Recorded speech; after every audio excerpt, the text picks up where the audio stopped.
Hello, नमस्कार दोस्तों। मैं निरंजन मौर्य आप सबका एक बार फिर से एनकेएम क्लासेस में स्वागत करता हूं। फ्रेंड्स, आज आपको हम पढ़ाएंगे आरआरबी एनटीपीसी प्रीवियस ईयर की जीके जीएस की यह क्लास नंबर 3 है। फ्रेंड्स, इससे पहले हम 2 वीडियो जो है अपने यूट्यूब चैनल पर अपलोड कर चुके हैं। अगर आपने वह वीडियो नहीं देखी है तो प्लीज़ आप मेरे चैनल पर जाइए और वह वीडियो देख लीजिए। यह जो क्लास है, यह क्लास तुम्हारी 29/12/2020 कि यह जो है फर्स्ट शिफ्ट है, उसकी क्लास यह है। फ्रेंड्स, इसमें जो है हम 40 के 40 क्वेश्चन करवाते हैं और इस 40 क्वेश्चन के साथ में कम से कम जो है बहुत सारे एक्स्ट्रा फैक्ट भी करवा देते हैं। तो आपके जो है कोई भी प्रश्न यहाँ से आएँगे तो गलत नहीं होंगे। जैसे अब ये क्वेश्चन हम करवाएँगे यहाँ पर कि भारत की पहली सुपरफास्ट ट्रेन का क्या नाम है? तो इसके साथ में आपको जितने भी एक्स्ट्रा फैक्ट आपको देखने को मिलेंगे, वो सभी यहीं पर हम करवा देंगे, ताकि आपकी जो है परीक्षा में कोई भी प्रश्न गलत ना हो सके। तो फ्रेंड्स, आपसे अनुरोध है कि आप पूरी वीडियो ज़रूर देखें और जो है अपने दोस्तों के पास भी शेयर करें। तो आइए बिना टाइम वेस्ट किए शुरू करते हैं। पहला क्वेश्चन है, भारत की पहली सुपरफास्ट ट्रेन का क्या नाम है? तो इसका सही आंसर हो जाएगा option number 3, Deccan queen. Deccan queen जो है यह भारत की पहली सुपरफास्ट ट्रेन है। फ्रेंड्स, अब इस क्वेश्चन के साथ में हम ट्रेन से संबंधित जितने भी महत्वपूर्ण प्रश्न बन सकते हैं उन सबको जो है यहीं पर निपटा देंगे, ताकि परीक्षा में आपके प्रश्न जो है गलत ना हो सके। अगर आपसे पूछ ले कि भारत में पहली बार रेल जो है कब चली थी, तो यह तुम्हारी चली थी 16 अप्रैल 1853 को। कब चली थी? 16 अप्रैल 1853 को। कहाँ से कहाँ तक चली थी? यह चली थी मुंबई से थाने तक। कहाँ से? मुंबई से थाने तक। अगर पूछ ले आपसे कितने किलोमीटर चली थी, तो यह 34 किलोमीटर चली थी मात्र। अगर पूछ ले जब यह ट्रेन चली थी उसमें भारत का जो है गवर्नर कौन था, तो उसमें भारत का जो तुम्हारा गवर्नर था, तुम्हारा था डलहौजी था। कौन था? डलहौजी था। इसके कार्यकाल में यह ट्रेन जो चली थी। अगर आपसे पूछ ले कि जो भारत की पहली ट्रेन थी उसका नाम क्या था, तो उसका नाम था ब्लैक ब्यूटी। क्या नाम था उसका? Black beauty. अगर आपसे पूछ ले कि भारत में प्रथम विद्युत रेल कब चली थी, तो यह चली थी 3 फरवरी 1925 को। कब चली थी? 3 फरवरी 1925 को। अगर आपसे पूछ ले कि भारतीय रेलवे एक्ट जो है यह कब आया था, तो यह था 1890 में। कब आया था? 1890 में। अगर आपसे पूछ ले कि भारतीय रेलवे बोर्ड की स्थापना कब हुई थी, तो इसकी स्थापना हुई थी 1905 को। कब हुई थी? 1905 में। अगर आपसे पूछ ले कि रेलवे का राष्ट्रीयकरण कब हुआ था, तो इसका राष्ट्रीयकरण हुआ था 1950 में। कब हुआ था? 1950 में। इंपॉर्टेंट प्रश्न है, ये कई बार पूछा गया है। भारतीय रेलवे का राष्ट्रीयकरण कब हुआ था, तो 1950 में हुआ था, देश के आज़ाद होने के बाद। अगर आपसे पूछ ले कि देश की पहली मेट्रो रेल जो है यह कब चली थी, तो यह चली थी 24 अक्टूबर 1984 को। कब चली थी? 24 अक्टूबर 1984 को। अगर पूछ ले कहाँ पर चली थी, तो यह कोलकाता में चली थी। कहाँ पर? कोलकाता में। नेक्स्ट क्वेश्चन है, अगर आपसे पूछ ले कि प्रथम बार जो है पहली बार रेल बजट किसने पेश किया था, तो यह पेश किया था जॉन मथाई ने। किसने पेश किया था? जॉन मथाई ने। अगर आपसे पूछ ले कि राष्ट्रीय रेल संग्रहालय कहाँ पर स्थित है, तो यह चाणक्यपुरी नई दिल्ली में स्थित है। कहाँ पर? चाणक्यपुरी नई दिल्ली में स्थित है। अगर आपसे पूछ ले कि क्षेत्रीय रेल संग्रहालय कहाँ स्थित है, तो यह मैसूर कर्नाटक में स्थित है। फ्रेंड्स, इतना डिटेल में सॉल्यूशन आपको यूट्यूब पर कहीं नहीं मिलेगा, इसलिए आपसे हम जो है अनुरोध करते रहते हैं कि वीडियो जो है पूरी देखें और जो इनके नोट्स बाकायदा बनाते रहें, ताकि परीक्षा में आपके प्रश्न जो है इससे रिलेटेड आए तो गलत ना हो सके। नेक्स्ट क्वेश्चन है, 1857 के विद्रोह के दौरान भारत में ब्रिटिश महिलाओं को समर्पित एक पेंटिंग इन मेमोरियल किसने बनाई थी, तो इसका सही आंसर हो जाएगा ऑप्शन नंबर 4, जोसेफ नोएल पोटेन। इन्होंने जो है इन मेमोरियल पेंटिंग बनाई थी जो भारत में ब्रिटिश महिलाएं रह रही थी उनको समर्पित करने के लिए। याद रखना। नेक्स्ट क्वेश्चन है, रॉबर्ट हुक ने किसकी खोज की थी, तो इसका सही आंसर हो जाएगा ऑप्शन नंबर 1, कोशिका की। रॉबर्ट हुक ने जो है 1665 में मृत कोशिका की खोज की थी। किसकी की थी? मृत कोशिका की खोज। मृत कोशिका की खोज अगर आपसे पूछ ले किसने की थी, तो रॉबर्ट हुक ने की थी। अगर आपसे पूछ ले कि नाभिक की खोज किसने की थी, तो नाभिक की खोज की थी रदरफोर्ड ने। किसने की थी? रदरफोर्ड ने। रदरफोर्ड ने जो है नाभिक की खोज की थी। अब इस क्वेश्चन के साथ में हम जो है कोशिका से संबंधित जितने भी महत्वपूर्ण प्रश्न बन सकते हैं उन सबको डिस्कस करेंगे, ताकि परीक्षा में आपके कोई प्रश्न गलत ना हो पाए। फ्रेंड्स, अगर आपसे पूछ ले कि मृत कोशिका की खोज किसने की थी, ये आपको हम बता भी चुके हैं, रॉबर्ट हुक ने 1665 ईस्वी में की थी। यहीं पर अगर आपसे पूछ ले कि जीवित कोशिका की खोज किसने की थी, तो इसकी खोज की थी एवी लिविन हुक ने 1774 ईस्वी में। कब की थी? 1774 ईस्वी में पहली बार इन्होंने जो है जीवित कोशिका कहाँ पर देखा था? जीवाणु में देखा था। कहाँ पर? जीवाणु में जो है इस कोशिका को देखा था। अगर आपसे पूछ ले कि इस कोशिका सिद्धांत किसने दिया था, तो कोशिका सिद्धांत दिया था एम.जे. स्लाइडन और स्वान ने। अगर आपसे पूछ ले कब दिया था, तो 1839 में दिया था। फ्रेंड्स, एक एक क्वेश्चन जो है बहुत ही इंपॉर्टेंट है, इसलिए आप कोई भी क्वेश्चन ना छोड़ें और इनके नोट्स बनाते चलिए। अगर आपसे पूछ ले कि कोशिका जो है यह जीवन की संरचनात्मक और कार्यात्मक इकाई भी होती है, यही क्वेश्चन पूछता है जीवन की संरचनात्मक और कार्यात्मक इकाई क्या होता है, तो तुम्हारी होती है कोशिका। कोशिका जो होती है, इसका अगर लैटिन भाषा में पूछ ले इसका अर्थ क्या होता है, तो इसका अर्थ होता है छोटा कमरा। क्या होता है? छोटा कमरा। अगर आपसे पूछ ले कि कोशिका के अध्ययन को क्या कहते हैं, तो इसके अध्ययन को कहते हैं साइटोलॉजी। क्या कहते हैं? साइटोलॉजी। अगर आपसे पूछ ले कि सबसे छोटी जो कोशिका होती है इसका क्या नाम है, तो इसका नाम है माइकोप्लाज्मा। क्या नाम है? माइकोप्लाज्मा। यहीं पर अगर आपसे पूछ ले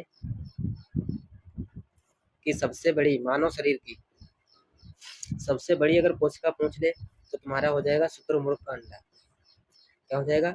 शुतुरमुर्ग का अंडा। यहीं पर अगर आपसे पूछ ले कि मानव शरीर की जो है सबसे बड़ी कोशिका क्या होती है, तो मानव शरीर की सबसे बड़ी कोशिका होती है तुम्हारी अंडाणु। क्या होता है? अंडाणु। ठीक है। ओम। अगर आपसे पूछ ले कि मानव शरीर की सबसे छोटी कोशिका क्या होता है, क्या होता है? स्पर्म। क्या होता है? स्पर्म या फिर शुक्राणु। अगर आपसे पूछ ले कि मानव शरीर की सबसे लंबी कोशिका कौन सी होती है, क्या होती है? तंत्रिका कोशिका। क्या होती है? तंत्रिका कोशिका, जिसको न्यूरॉन भी कहते हैं। तंत्रिका कोशिका या फिर न्यूरॉन। अगर आपसे पूछ ले कि सबसे लंबी पादप कोशिका कौन सी होती है, यह तुम्हारी होती है रेमी का रेशा। क्या होता है? रेमी का रेशा। नेक्स्ट क्वेश्चन है थुम्बा डैश है की उपस्थिति के कारण रॉकेट लॉन्च के लिए आदर्श स्थल के रूप में क्यों चुना जाता है? तो थुम्बा को जो है इस स्थल के रूप में क्यों चुना जाता है, तो इसका सही आंसर हो जाएगा ऑप्शन नंबर 4, इक्वेटोरियल इलेक्ट्रोजेट्स।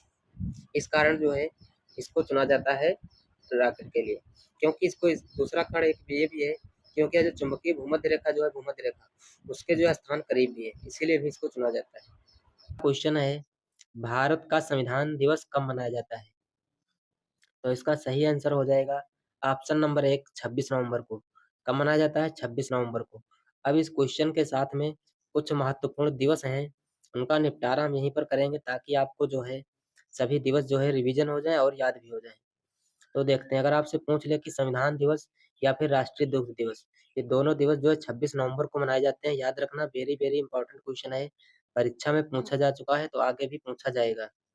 अगर आपसे पूछ ले यहीं पर विश्व विज्ञान दिवस शांति व विकास के लिए, यह दिवस कब मनाया जाता है, तो मनाया जाता है 10 नवंबर को। कब मनाया जाता है? 10 नवंबर को। यहीं पर अगर आपसे पूछ ले कि राष्ट्रीय प्रेस दिवस जो है कब मनाया जाता है, तो 16 नवंबर को मनाया जाता है। कब मनाया जाता है? 16 नवंबर को। अगर आपसे पूछ ले कि अंतर्राष्ट्रीय अहिंसा दिवस कब मनाया जाता है, तो 2 अक्टूबर को मनाया जाता है। कब मनाया जाता है? 2 अक्टूबर को। 2 अक्टूबर को क्यों मनाया जाता है? क्योंकि इस दिन जो है महात्मा गांधी का बर्थडे होता है, जयंती, इनकी जयंती के रूप में जो है यह मनाया जाता है। अगर आपसे पूछ ले कि अंतर्राष्ट्रीय शिक्षक दिवस कब मनाया जाता है, तो यह मनाया जाता है 5 अक्टूबर को। कब मनाया जाता है? 5 अक्टूबर को। अगर आपसे पूछ ले कि राष्ट्रीय शिक्षक दिवस कब मनाया जाता है, तो यह मनाया जाता है 5 सितंबर को। कब मनाया जाता है? 5 सितंबर को। अगर आपसे पूछ ले कि भारतीय वायुसेना दिवस कब मनाया जाता है, तो यह 8 अक्टूबर को मनाया जाता है।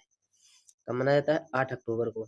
अगर आपसे पूछ ले कि अंतर्राष्ट्रीय बालिका दिवस कब मनाया जाता है, तो यह 11 अक्टूबर को मनाया जाता है। कब मनाया जाता है?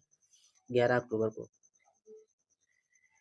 फ्रेंड्स, अगर आप जो है यह वीडियो 1 की स्पीड में ना देख करके 2 की स्पीड में भी देखते हैं, तब भी आपका जो है कुछ ना कुछ इससे फ़ायदा ज़रूर होगा, क्योंकि हम नहीं चाहते हैं कि आपका समय बर्बाद हो, आप 1 की स्पीड में वीडियो देखें। तो आपको जो है अगर समझ में आ रहा है तो इसकी स्पीड बढ़ा करके भी वीडियो देख सकते हैं, ताकि आपको आपकी जो है जीके दिवस जल्दी से कवर हो जाए। तो अगला है राष्ट्रीय बालिका दिवस। अगर आपसे पूछ ले कब मनाया जाता है, तो यह 24 जनवरी को मनाया जाता है। कब मनाया जाता है? 24 जनवरी को। अगर आपसे पूछ ले कि विश्व खाद्य दिवस कब मनाया जाता है, तो 16 अक्टूबर को मनाया जाता है। कब मनाया जाता है? 16 अक्टूबर को। अगर आपसे पूछ ले कि विश्व पोलियो दिवस कब मनाया जाता है, तो 24 अक्टूबर को मनाया जाता है। कब? 24 अक्टूबर को। यहीं पर अगर आपसे पूछ ले कि विश्व एड्स दिवस बताओ कब मनाया जाता है, तो 1 दिसंबर को मनाया जाता है। अगर आपसे पूछ ले कि नौसेना दिवस कब मनाया जाता है, तो 4 दिसंबर को मनाया जाता है।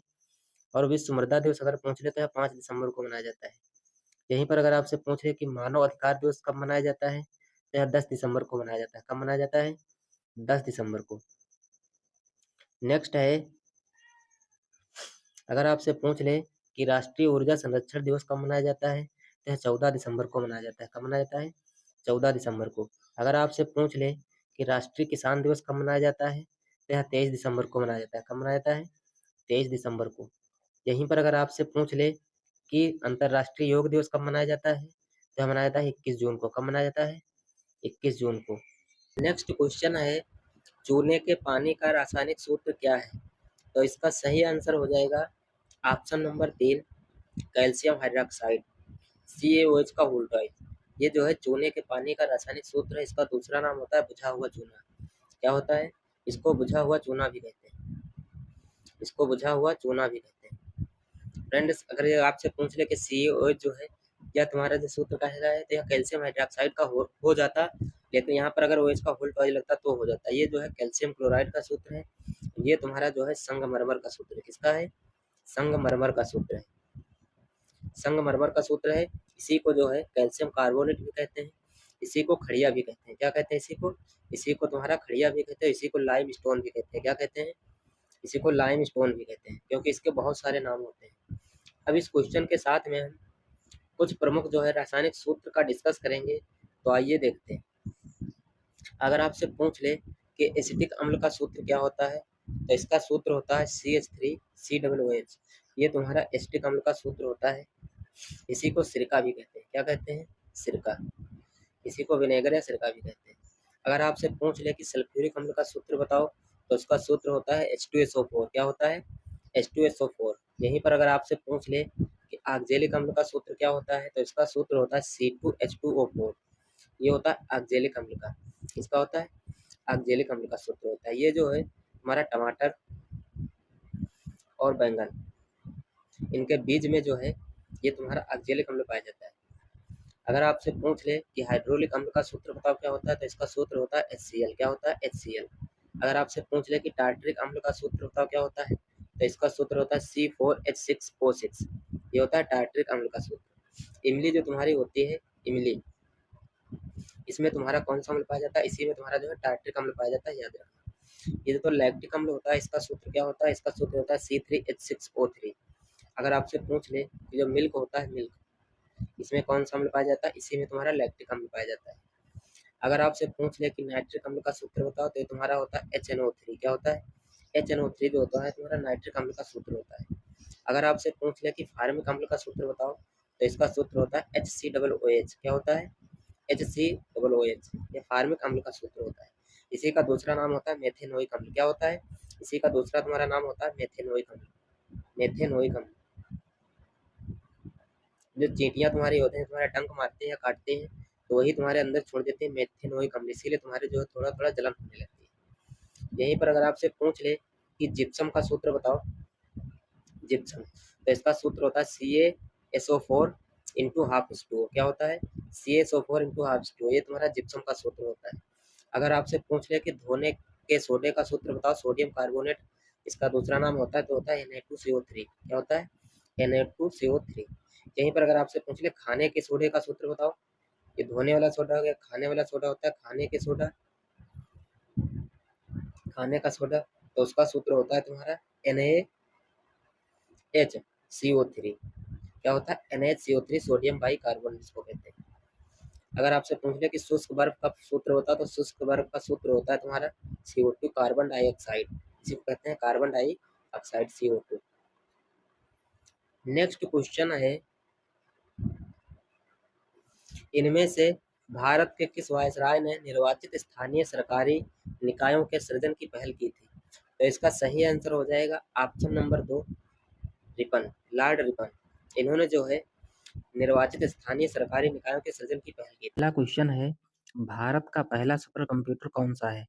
तो इसका सही आंसर हो जाएगा ऑप्शन नंबर 3, परम 8000। तो भारत का पहला सुपर कंप्यूटर कौन है? यह है परम 8000। अब इस क्वेश्चन के साथ में हम कंप्यूटर से रिलेटेड कुछ महत्वपूर्ण प्रश्न जो है उनको डिस्कस करेंगे, जो आपकी परीक्षा में ज़रूर आएँगे। तो यहाँ पर अगर आपसे पूछ ले कि कंप्यूटर के जनक कौन हैं, तो हो जाएँगे चार्ल्स बेबेज। कौन हो जाएँगे? Charles Babbage. अगर आपसे पूछ ले यहीं पर कि प्रथम इलेक्ट्रोमैकेनिकल कंप्यूटर कौन-सा है, तो उसका नाम है मार्क 1। क्या है? मार्क 1। अगर आपसे पूछ ले कि प्रथम इलेक्ट्रॉनिक कंप्यूटर कौन-सा है, तो यह तुम्हारा हो जाएगा ENIAC। कौन-सा हो जाएगा? ENIAC। अगर आपसे पूछ लिया कब बनाया गया था, तो यह बना था 1946 में। कब बना था? 1946 में। अगर आपसे पूछ ले कि इसको बनाया किसने था, तो इसको बनाया था जॉन मार्कले और जे एकर्ट ने। किसने बनाया था? जॉन मार्कले और जे एकर्ट ने। यहीं पर अगर आपसे पूछ ले कि प्रथम व्यावसायिक कंप्यूटर कौन-सा है, तो हो जाएगा यूनिवेक। कौन-सा हो जाएगा? यूनिवेक। अगर आपसे यूनिवेक की फुल फॉर्म पूछ ले, तो इसकी फुल फॉर्म हो जाएगी यूनिवर्सल ऑटोमेटिक कंप्यूटर। क्या हो जाएगा? Universal automatic computer. अगर आपसे पूछ ले कि इसको किसने बनाया था, तो इसको बनाया था John von Neumann, John Mauchly और जे एकर्ट। इन 3 लोगों ने मिलकर जो है इसको बनाया था। नेक्स्ट क्वेश्चन है, वर्तमान में संयुक्त राष्ट्र के महासचिव कौन हैं? तो इसका सही आंसर हो जाएगा ऑप्शन नंबर 4 एंटोनियो गुटेरस। कौन हो जाएगा? Antonio Guterres. अगर आपसे पूछ ले यह कहाँ के रहने वाले हैं, तो यह पुर्तगाल के रहने वाले हैं। कहाँ के? यह पुर्तगाल के रहने वाले हैं। और अगर आपसे पूछ लिया किस नंबर के प्रेसिडेंट हैं तुम्हारे महासचिव हैं, तो यह तुम्हारे 9th नंबर के हैं। कौन से नंबर के हैं? 9th नंबर के। अब इस क्वेश्चन के साथ में हम संयुक्त राष्ट्र संगठन का निपटारा करेंगे, जो आपकी परीक्षा की दृष्टि से बहुत ही महत्वपूर्ण है। तो आइए देखते हैं। संयुक्त राष्ट्र संगठन, इंग्लिश में इसको कहते हैं यूनाइटेड नेशंस ऑर्गेनाइजेशन। अगर आपसे पूछ ले कि ये जो संयुक्त राष्ट्र संगठन है, इसका नाम किसने दिया था, तो इसका नाम दिया था एक अमेरिका के राष्ट्रपति थे, उनका नाम था फ्रैंकलिन डी रूजवेल्ट। इन्होंने जो है संयुक्त राष्ट्र संगठन नाम दिया था। अगर आपसे पूछ ले कि इसकी स्थापना कब हुई थी, तो इसकी स्थापना हुई थी 24 अक्टूबर 1945 को। कब हुई थी? 24 अक्टूबर 1945 को। अगर आपसे पूछ ले कि इसमें संस्थापक सदस्य कितने हैं, तो कुल 51 देश थे। कितने थे? 51। जिसमें से 51वां कौन था? पोलैंड था। ये भी क्वेश्चन पूछा गया है कि 51वां देश कौन सा था। अगर आपसे पूछ ले कि इसका मुख्यालय कहाँ है, तो इसका मुख्यालय है मैनहट्टन द्वीप, न्यूयॉर्क, अमेरिका में। यहाँ पर जो है इसका मुख्यालय स्थित है। अगर आपसे पूछ ले कि वर्तमान में से इसमें कुल कितने देश सदस्य हैं, तो कुल 193 देश सदस्य हैं। अगर आपसे पूछ ले कि 193वां देश कौन सा है, तो तुम्हारा दक्षिण सूडान है। कौन सा है? दक्षिण सूडान। और जो है इसमें कुल 6 भाषाएं जो है प्रयोग की जाती हैं। कौन कौन सी हैं? अंग्रेजी, फ्रेंच, चीनी, अरबी, रसियन और स्पेनिश। ये जो है 6 भाषाएं इसमें प्रयोग होती हैं। यही जो तुम्हारा क्वेश्चन पूछा गया था, वर्तमान अध्यक्ष कौन है? एंटोनियो गुटेरस, पुर्तगाल के रहने वाले हैं। अगर आपसे पूछ ले कि इसके प्रथम अध्यक्ष कौन थे, तो या तुम्हारे थे ट्रिगवेली। कहाँ के रहने वाले थे? नॉर्वे। नॉर्वे की अगर राजधानी बात करें तो ओस्लो हो जाएगी। और मुद्रा चलती है यहाँ पर क्रोन। कौन सी? क्रोन। नेक्स्ट क्वेश्चन है,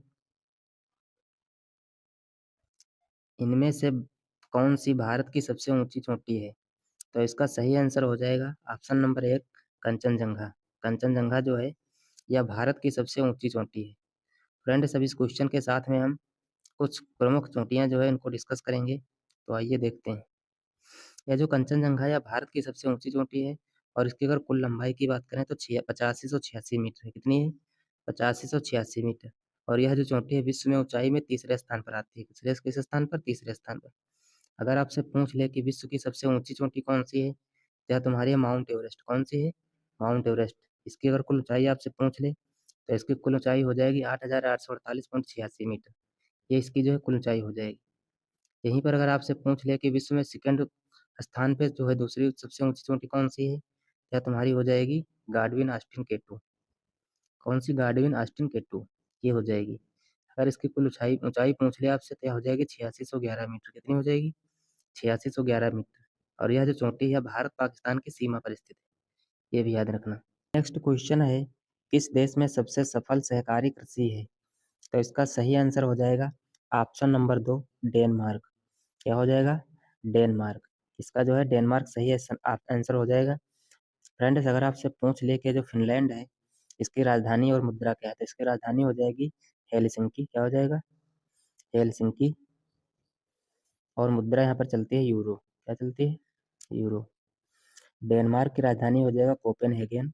मुद्रा चलती है क्रोन। स्वीडन की हो जाएगा स्टॉकहोम, मुद्रा चलती है क्रोन यहाँ पे। और नॉर्वे की हो जाएगी ओस्लो, मुद्रा क्रोन चलती है। तो फ्रेंड्स इनकी राजधानी और मुद्रा भी याद रखना, क्योंकि यहाँ से भी प्रश्न जो है आपके बनते हैं। अब आपसे जो है अगर पूछ ले कि सहकारी खेती क्या होता है, तो ये भी देख लेते हैं क्या होता है। सहकारी खेती से तात्पर्य उन कृषि पद्धतियों से है जो व्यक्तियों द्वारा अपनी जोतों और संसाधनों पर अन्य किसानों और एजेंसियों के साथ मिलकर की जाती है।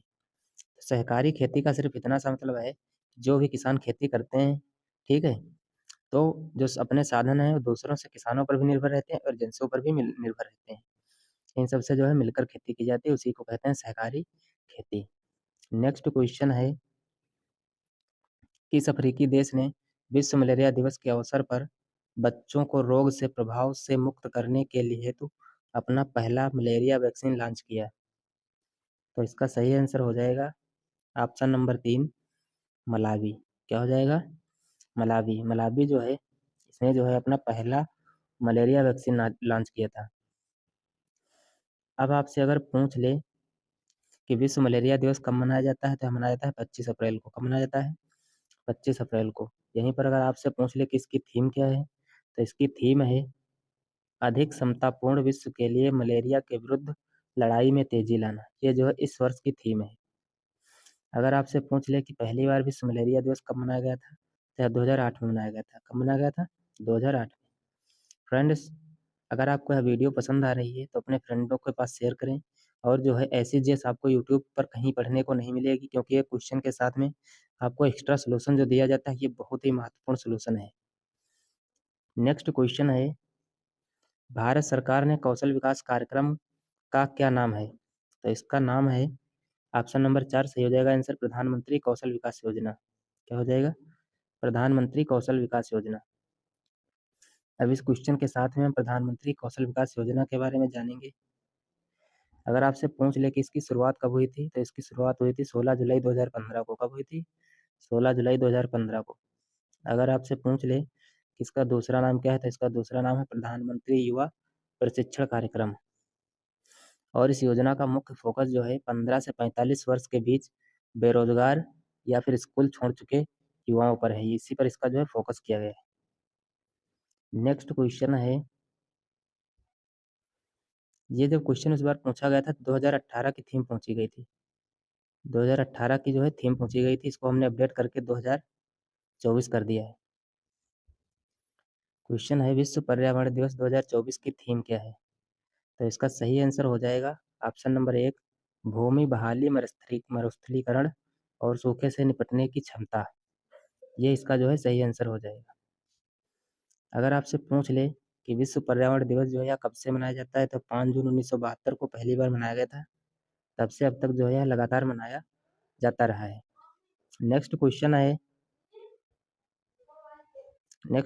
है, भारतीय संविधान में स्वच्छंदता, समानता और बंधुत्व की अवधारणाएं किस देश से ग्रहण की गई? तो इसका सही आंसर हो जाएगा ऑप्शन नंबर 1, फ्रांस। कहाँ से ग्रहण की गई? फ्रांस से। अब इस क्वेश्चन के साथ में भारतीय संविधान के कुछ विदेशी स्रोत पढ़ेंगे, जो तुम्हारी परीक्षा की दृष्टि से बहुत ही महत्वपूर्ण है।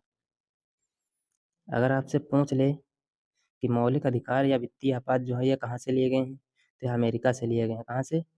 अमेरिका से लिए गए हैं। अगर आपसे पूछ ले कि संसदात्मक शासन प्रणाली या फिर एकल नागरिकता जो है यह कहाँ से ली गई है, तो यह ब्रिटेन से ग्रहण की गई है। कहाँ से? ब्रिटेन से। अगर आपसे पूछ ले कि डीपीएसपी जो है यह कहाँ से लिए गए हैं, तो आयरलैंड से लिए गए हैं। कहाँ से? आयरलैंड से। अगर आपसे पूछ ले कि प्रस्तावना की भाषा जो है यह कहाँ से ली गई है, या फिर समवर्ती सूची का प्रावधान कहाँ से लिया गया है, तो यह तुम्हारा ऑस्ट्रेलिया से लिया गया है। कहाँ से? ऑस्ट्रेलिया से। अगर आपसे पूछ ले कि राज्यपाल की नियुक्ति कहाँ से ली गई है, तो यह कनाडा के संविधान से लिया गया है। कहाँ से? कनाडा के संविधान से। यहीं पर अगर आपसे पूछ ले कि संविधान संशोधन की प्रक्रिया जो है यह कहाँ से ली गई है, तो यह दक्षिण अफ्रीका के संविधान से ली गई है। कहाँ से? दक्षिण अफ्रीका के संविधान से। अगर आपसे पूछ ले कि मौलिक कर्तव्यों का प्रावधान जो है यह कहाँ से लिया गया है, तो यह रूस के संविधान से लिया गया है। कहाँ से? रूस के संविधान से। नेक्स्ट क्वेश्चन है, निम्नलिखित में से किस रक्त समूह वाले लोगों को सार्वभौमिक प्राप्तकर्ता माना जाता है? तो इसका सही आंसर हो जाएगा ऑप्शन नंबर 2 AB+। AB+ वाले जो लोग हैं इनको जो है सार्वभौमिक प्राप्तकर्ता माना जाता है, क्योंकि किसी भी ग्रुप का ब्लड जो है इन लोगों को चढ़ सकता है। अब इस क्वेश्चन के साथ में हम जो है रक्त समूह के बारे में डिस्कस करेंगे, जो आपकी परीक्षा के व्यू से बहुत ही महत्वपूर्ण है। अगर आपसे पूछ ले कि रक्त समूह की खोज किसने की थी, तो इसकी खोज की थी कार्ल लैंड स्टीनर ने। किसने की थी? कार्ल लैंड स्टीनर ने। अगर आपसे पूछ ले कि रक्त है क्या, तो रक्त एक जो होता है संयोजी ऊतक होता है। क्या होता है? संयोजी ऊतक होता है।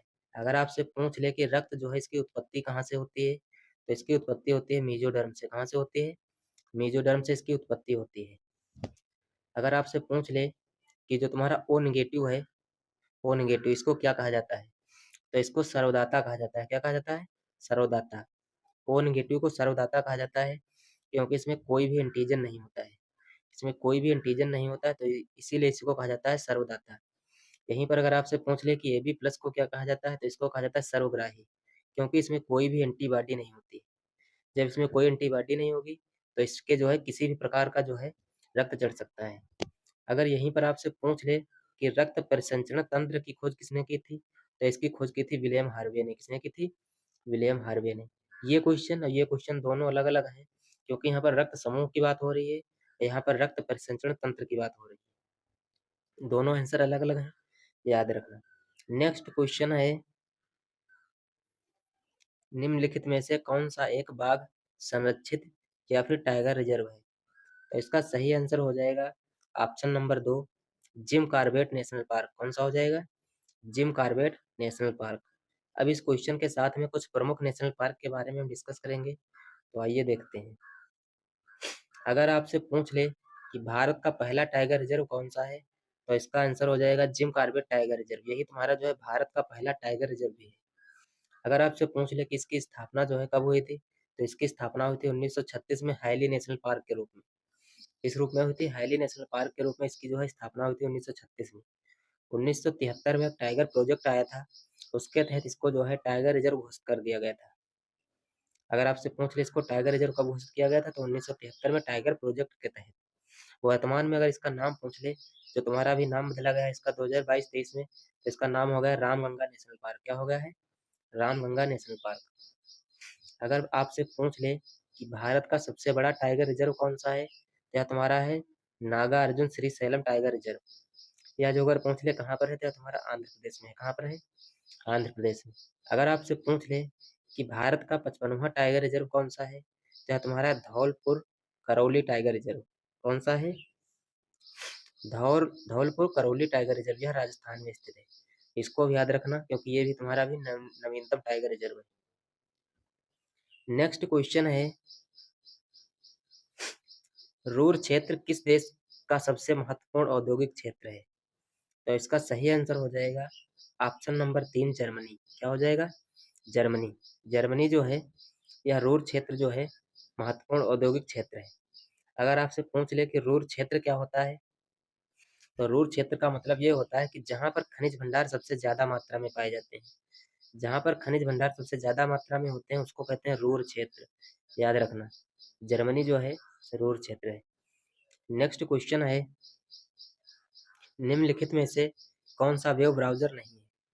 तो इसका सही आंसर हो जाएगा ऑप्शन नंबर 4 गूगल। गूगल जो है यह एक वेब ब्राउजर नहीं है, यह एक सर्च इंजन है। कौन सा इंजन है यह? यह एक जो है सर्च इंजन है, इसको सर्च इंजन कहते हैं, यह वेब ब्राउजर नहीं है। अगला क्वेश्चन है, कांग्रेस के किस अधिवेशन में स्वराज प्राप्ति का आह्वान किया गया था? तो इसका सही आंसर हो जाएगा ऑप्शन नंबर 3 1906 के अधिवेशन में। 1906 के अधिवेशन में जो है स्वराज प्राप्ति के बारे में जो है बताया गया था। अब इस क्वेश्चन के साथ में हम कांग्रेस के प्रमुख अधिवेशन को डिस्कस करेंगे, तो आइए एक एक करके देखते हैं। अगर आपसे पूछ ले कि कांग्रेस की स्थापना कब हुई थी, तो इसकी स्थापना हुई थी 28 दिसंबर 1885 को। कब हुई थी? 28 दिसंबर 1885 को। अगर आपसे पूछ ले कि इसके संस्थापक कौन हैं, तो इसके संस्थापक हैं A.O. ह्यूम। कौन है? A.O. ह्यूम। अगर आपसे पूछ ले कि इसकी स्थापना कहाँ पर हुई थी, तो इसकी स्थापना हुई थी मुंबई गोकुलदास तेजपाल संस्कृत विद्यालय में। कहाँ पर हुई थी? गोकुलदास तेजपाल संस्कृत विद्यालय में इसकी स्थापना हुई थी, मुंबई में। अगर आपसे पूछ ले कि इसका पूर्व नाम क्या था, तो इसका पूर्व नाम था भारतीय राष्ट्रीय संघ। क्या था? भारतीय राष्ट्रीय संघ। यहीं पर अगर आपसे पूछ ले कि स्थापना के समय इस समय भारत में जो है वायसराय कौन था, तो इसमें वायसराय था लॉर्ड डफरिन। कौन था? Lord Dufferin. अगर पूछ ले इसका कार्यकाल कब से कब तक रहा है, तो इसका कार्यकाल रहा है 1884 से 1888 तक। यहीं पर अगर आपसे पूछ ले कि प्रथम अधिवेशन कब हुआ था, तो प्रथम अधिवेशन हुआ था 1885 में। कब हुआ था? 1885 में। कहाँ पर हुआ था? मुंबई में हुआ था। अगर आपसे पूछ ले कि इसके अध्यक्ष कौन थे, तो इसके अध्यक्ष थे डब्ल्यू.सी. बनर्जी। अगर इसकी फुल फॉर्म पूछ ले तो हो जाएगा व्योमेश चंद्र बनर्जी। कौन थे? व्योमेश चंद्र बनर्जी। यहीं पर अगर आपसे पूछ ले कि उसके महासचिव कौन थे, तो उसके महासचिव थे एवो ह्यूम। कौन थे? एवो ह्यूम। उस समय जब हुआ था प्रथम अधिवेशन, तो कुल 72 प्रतिनिधियों ने भाग लिया था। कितने लोगों ने? कुल जो है 72 लोगों ने पहली बार भाग लिया था। अगर आपसे पूछ ले कि दूसरा अधिवेशन कब हुआ था, तो दूसरा अधिवेशन हुआ था 1986 में। कहाँ पर हुआ था? कलकत्ता में हुआ था। कहाँ पर? कलकत्ता में। आग अगर आपसे पूछ ले कि इसके अध्यक्ष कौन थे दूसरे अधिवेशन के, तो इसके अध्यक्ष थे दादा भाई नौरोजी। कौन थे? दादा भाई नौरोजी इसके अध्यक्ष थे। यहीं पर अगर आपसे पूछ ले कि तीसरा अधिवेशन कब हुआ था, तो तीसरा हुआ था 1877 में। कब हुआ था? 1887 में हुआ था। कब हुआ था? 1887 में। कहाँ पर हुआ था? मद्रास में हुआ था। मद्रास में। अगर आपसे पूछ ले कि इसके अध्यक्ष कौन थे, तो इसके अध्यक्ष थे बदरुद्दीन तैयब जी। कौन थे? बदरुद्दीन तैयब जी। यहीं पर आपसे पूछता है कि प्रथम मुस्लिम अध्यक्ष कौन थे, तो यही तुम्हारे प्रथम जो है मुस्लिम अध्यक्ष भी थे। अगर आपसे पूछ ले कि चौथा अधिवेशन कब हुआ था, तो हुआ था 1888 में। कहाँ पर हुआ था? इलाहाबाद में हुआ था। कहाँ पर? इलाहाबाद में। यहीं पर अगर आपसे पूछ ले कि इसके अध्यक्ष कौन थे, तो इसके अध्यक्ष थे जॉर्ज यूले। कौन थे? George Yule. यह जो है प्रथम जो है तुम्हारे अध्यक्ष भी थे। प्रथम अंग्रेज अध्यक्ष थे, ये भी याद रखना। अगर आपसे पूछ ले कि 1896 का कोलकाता अधिवेशन जो है, इसके अध्यक्ष कौन थे, तो इसके अध्यक्ष थे रहमतुल्लाह सयानी। कौन थे? रहमतुल्लाह सयानी। यहीं पर जो है पहली बार वंदे मातरम गाया गया था। कई बार क्वेश्चन पूछा जा चुका है, पहली बार जो है वंदे मातरम किस अधिवेशन में गाया गया था? यह तुम्हारा गाया गया था 1896 के कलकत्ता अधिवेशन में। कहाँ पर? 1896 के कलकत्ता अधिवेशन में। उसके बाद एक अधिवेशन होता है 1906 का। कौन होता है? 1906 का। ये भी तुम्हारा अधिवेशन होता है कोलकाता में। कहाँ पर होता है? कोलकाता में। इसके अध्यक्ष होते हैं दादा भाई नौरोजी। कौन होते हैं? दादा भाई नौरोजी इसके अध्यक्ष होते हैं। यहाँ पर जो है स्वराज शब्द का पहली बार प्रयोग किया गया था। अगर आपसे पूछ ले कि स्वराज शब्द का पहली बार प्रयोग किसने किया था, तो यह किया था बाल गंगाधर तिलक ने। किसने किया था? बाल गंगाधर तिलक ने। उसके बाद में 1911 का एक कोलकाता अधिवेशन होता है। उसके अध्यक्ष होते हैं पंडित शिव नारायण धर। कौन होते हैं? पंडित शिव नारायण धर। यहाँ पर जो है पहली बार जनगण मन जो है गाया गया था। ये भी क्वेश्चन पहले कई बार पूछा जा चुका है कि पहली बार जो है जनगण मन किस अधिवेशन में गाया गया था, तो आपको याद रखना है 1911 के कोलकाता अधिवेशन में। नेक्स्ट क्वेश्चन है जीएसटी किस तरह का कर है, तो इसका सही आंसर हो जाएगा ऑप्शन नंबर 1 अप्रत्यक्ष कर। कौन सा कर है? अप्रत्यक्ष कर। Indirect tax. कौन सा है? Indirect tax. यह तुम्हारा जो जीएसटी है। अब इस क्वेश्चन के साथ में हम जीएसटी का निपटारा करेंगे, तो आइए एक एक करके देखते हैं। अगर आपसे पूछ ले जीएसटी की फुल फॉर्म क्या है, तो इसकी फुल फॉर्म है गुड्स एंड सर्विस टैक्स। वस्तु एवं सेवा कर। क्या है? वस्तु एवं सेवा कर। यहीं पर अगर आपसे पूछ ले कि विश्व में सबसे पहले जीएसटी जो है कहाँ लागू हुआ था, तो यह तुम्हारी फ्रांस में लागू हुआ था। अगर पूछ ले कब लागू हुआ था, तो 1954 में। कब? 1954 में। अगर आपसे पूछ ले कि भारत में जीएसटी जो है कब लागू हुई थी, तो यह लागू हुई थी 1 जुलाई 2017 को। कब? 1 जुलाई 2017 को। भारत में जीएसटी लागू करने वाला पहला राज्य अगर आपसे पूछ ले, तो तुम्हारा हो जाएगा असम। कौन हो जाएगा? असम। अगर आपसे पूछ ले कि भारत में जीएसटी लागू करने के लिए किस समिति ने सुझाव दिया था, तो इसका सुझाव दिया था विजय केलकर समिति ने। किसने दिया था? विजय केलकर समिति ने। अगर आपसे पूछ ले कि जीएसटी से संबंधित अनुच्छेद कौन सा है, तो तुम्हारा हो जाएगा 279A। कौन सा हो जाएगा? 279A। अगर आपसे पूछ ले कि जीएसटी से संबंधित कौन सा विधेयक है, तो तुम्हारा हो जाएगा 122वां संविधान संशोधन विधेयक। कौन सा विधेयक? 122वां संविधान संशोधन विधेयक। अगर आपसे पूछ ले कि किस एक्ट के तहत जीएसटी जोड़ा गया था, तो तुम्हारा था 101 एक्ट के तहत। किसके तहत? 101 एक्ट के तहत। अगर आपसे पूछ ले जीएसटी विधेयक पारित करने वाला पहला राज्य कौन सा है, यह तुम्हारा तेलंगाना है। कौन सा है? तेलंगाना। फ्रेंड्स, यह जो क्वेश्चन करा रहे हैं यूट्यूब इतिहास का पढ़ाने का सबसे बेस्ट तरीका है, तो आप पूरी वीडियो जरूर देखें, क्योंकि ये क्वेश्चन के साथ में उससे जितने एक्स्ट्रा फैक्ट होते हैं उन सबका निपटारा हम कर देते हैं। तो आपकी परीक्षा में प्रश्न यहाँ से जो है गलत होने के चांस खत्म हो जाते हैं। नेक्स्ट क्वेश्चन है, चिश्ती सिलसिला के सबसे महत्वपूर्ण शिक्षकों में से एक शेख निजामुद्दीन चिश्ती की दरगाह कहाँ पर स्थित है?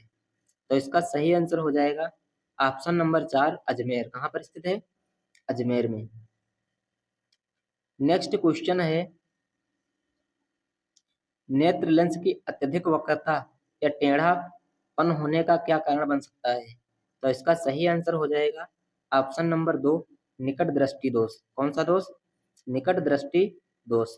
अब इस क्वेश्चन के साथ में हम मानव नेत्र के कुछ महत्वपूर्ण बिंदु को डिस्कस करेंगे जो आपकी परीक्षा की दृष्टि से बहुत ही महत्वपूर्ण है। तो आइए एक एक करके देखते हैं। अगर आपसे पूछ ले मानव नेत्र में जो कार्निया होता है इसका क्या कार्य होता है? तो कार्निया जो होता है यहाँ से प्रकाश जो है नेत्र में प्रवेश करता है।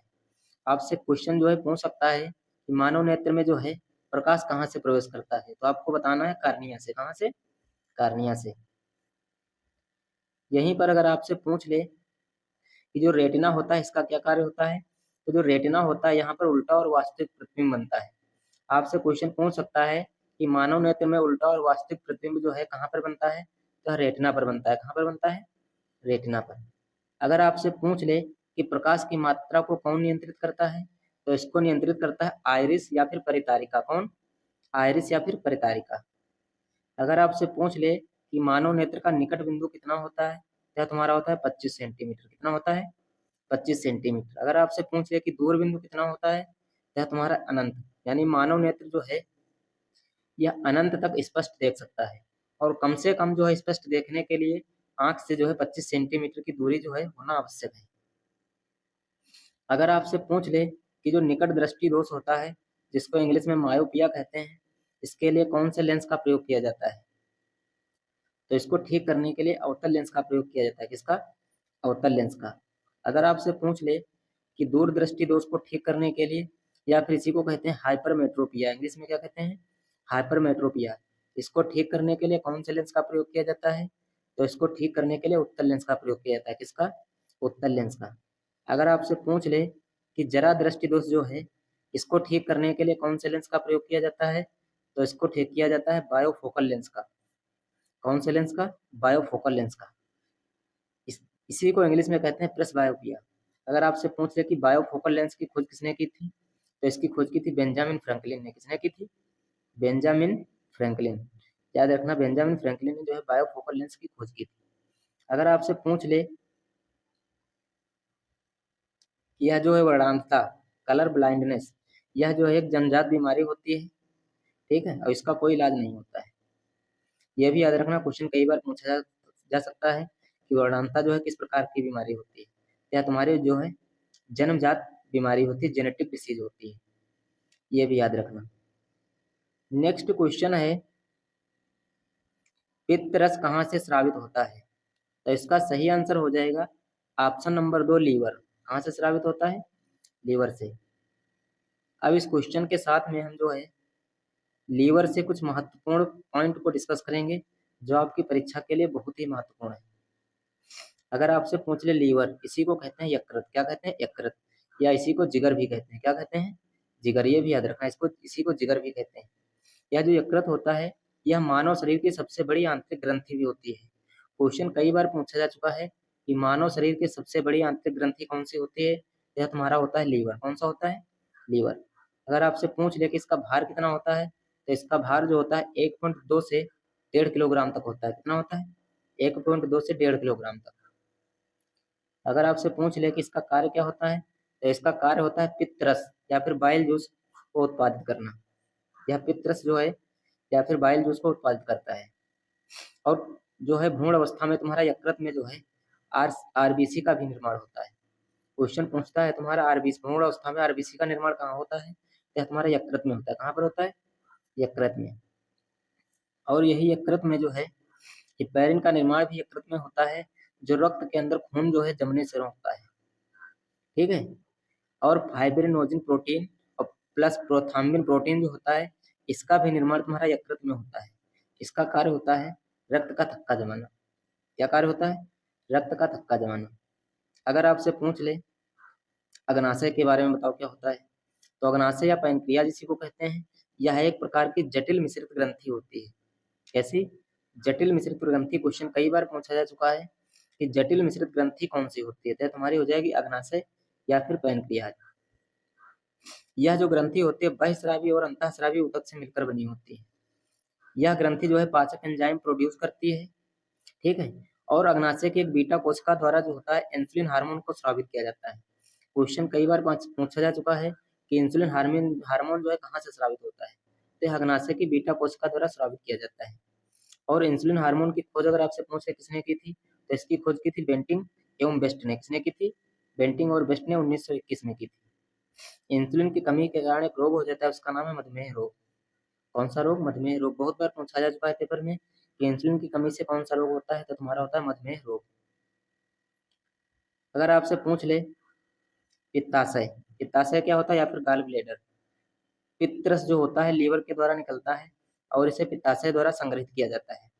क्वेश्चन कई बार पूछा जा चुका है परीक्षा में कि जो है पित्तरस को जो है संग्रहित किसके द्वारा किया जाता है, तो इसको जो है पित्ताशय द्वारा संग्रहित किया जाता है। इसका मुख्य कार्य होता है वसा को तोड़ना।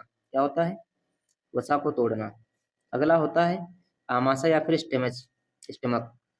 यहाँ पर जो भोजन है 3 से 4 घंटे तक भोजन रुकता है। कितने घंटे तक? 3 से 4 घंटे तक यहाँ पर जो है भोजन रुकता है। नेक्स्ट क्वेश्चन है सांसद आदर्श ग्राम योजना का प्रेरणा स्रोत कौन है, तो इसका सही आंसर हो जाएगा ऑप्शन नंबर 3 महात्मा गांधी। यह जो है योजना, इसके प्रेरणा स्रोत अगर आपसे पूछ ले तो इसका आंसर हो जाएगा महात्मा गांधी।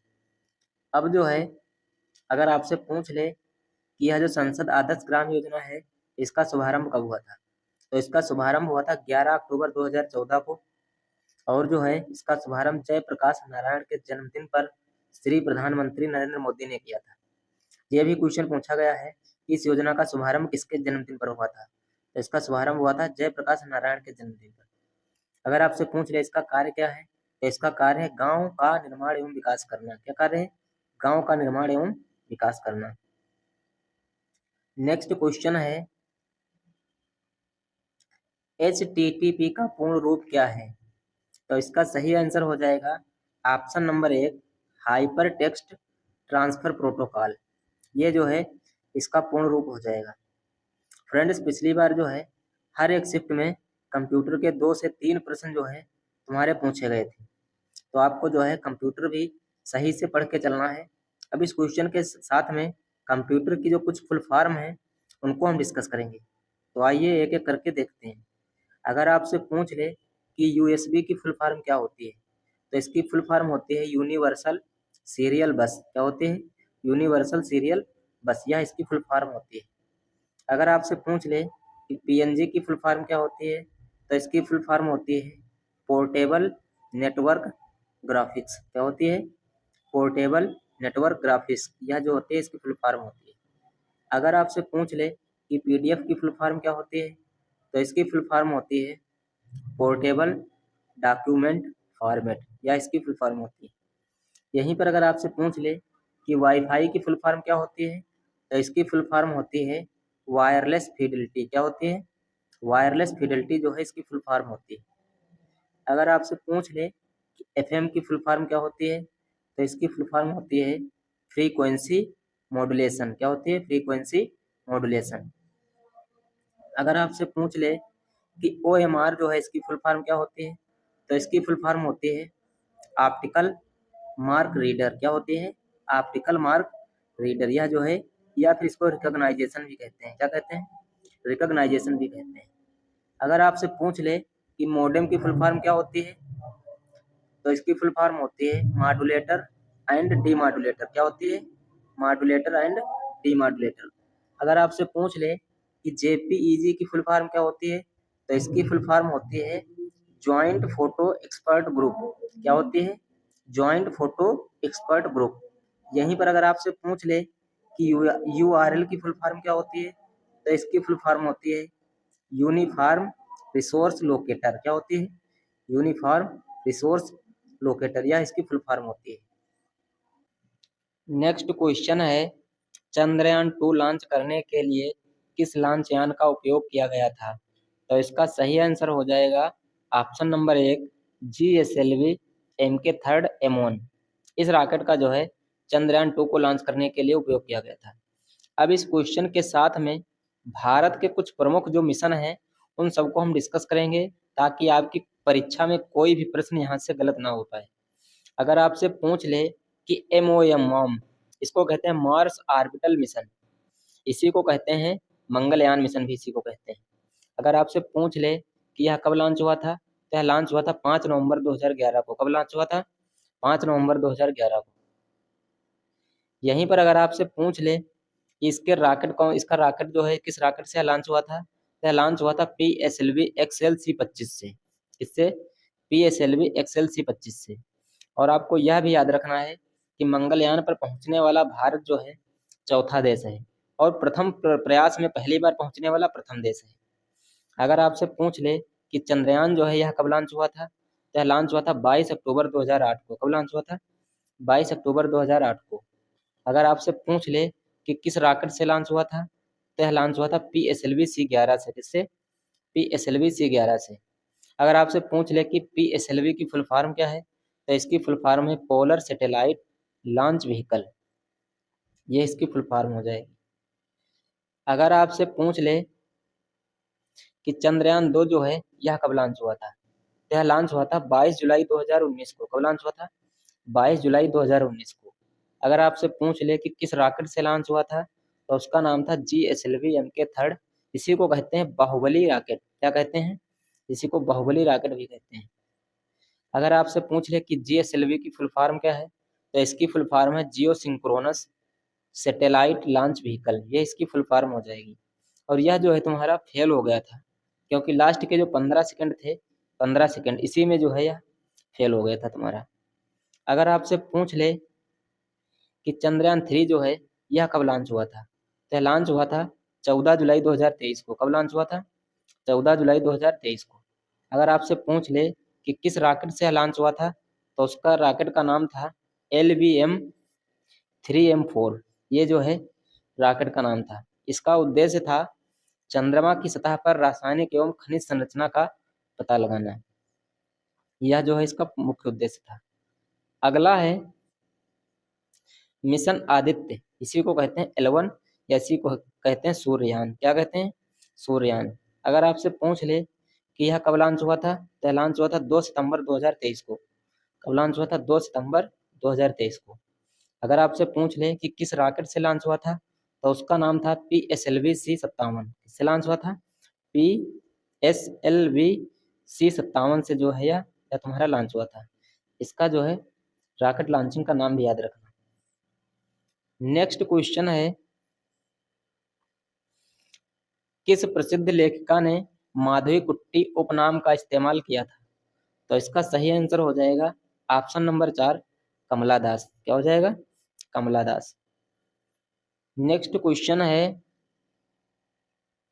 निम्नलिखित में से कौन फुटलूज उद्योग का उदाहरण है? तो इसका सही आंसर हो जाएगा ऑप्शन नंबर 4, कंप्यूटर चिप। क्या हो जाएगा? फुटलूज जो उद्योग है इसका जो है उदाहरण आपसे पूछेगा तो आपको बताना है कंप्यूटर चिप। फ्रेंड्स, अगर यह वीडियो पसंद आई है तो अपने दोस्तों के पास शेयर करें, और जो है चैनल भी सब्सक्राइब करें। धन्यवाद।